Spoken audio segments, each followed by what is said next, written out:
Hey guys, welcome back. Hope you're ready to finish out the last couple days of the week on a strong note. I want to talk today more about the amygdala. And even though this week is geared towards the prefrontal cortex, because that's where the vast majority of the chiropractic research, chiropractic neurological research has been placed, and we can easily point back to clinical data that shows an amount of stimuli that goes in there after your adjustment. You cannot have the prefrontal cortex without the amygdala and vice versa.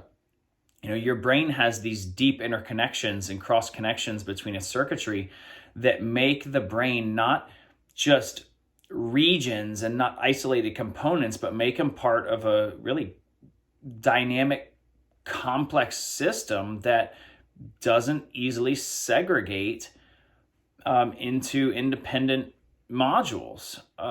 Your brain really demonstrates connectivity between itself for integration of your entire system. So as a result, the inner emotional brain, your amygdala area, it is the more primitive brain.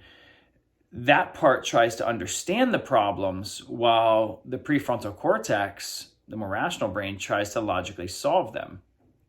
But the problem is because the midbrain, the amygdala, is a more primitive part of your brain. It's been there for longer. It's what we evolved from. A lot of times it's easy for us just to resort right back to it. And as we've talked about in past trainings, do what we call below the line behavior, or below the line response that is strictly emotional and irrational. So this is not a new concept by any means.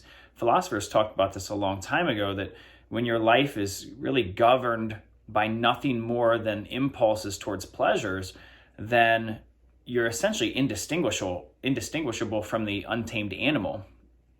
And Aristotle said that once, and he said, for desire is a wild beast, and passion perverts the mind of rulers, even when they are the best of men. For desire is a wild beast, and passion perverts the minds of rulers, even when they are the best of men. So when we're adjusted and we move properly, our prefrontal cortex is more likely to keep our basic emotions, our panic, our anxiety, and our impulses, our indulgences, our passions, our desires, our habits, our addictions, our dependencies, our hunger, our aggression in check. So again, you cannot have one without the other. These are things, all of those more primitive things, those baser emotions that I just mentioned, that are all very prevalent in the society today, and might be something different that your patients grasp onto, rather than just talking about how amazing a chiropractic adjustment is for facilitation of the prefrontal cortex. I hope it wasn't too much. I hope you understood it. If not, watch it again and make it a great Thursday.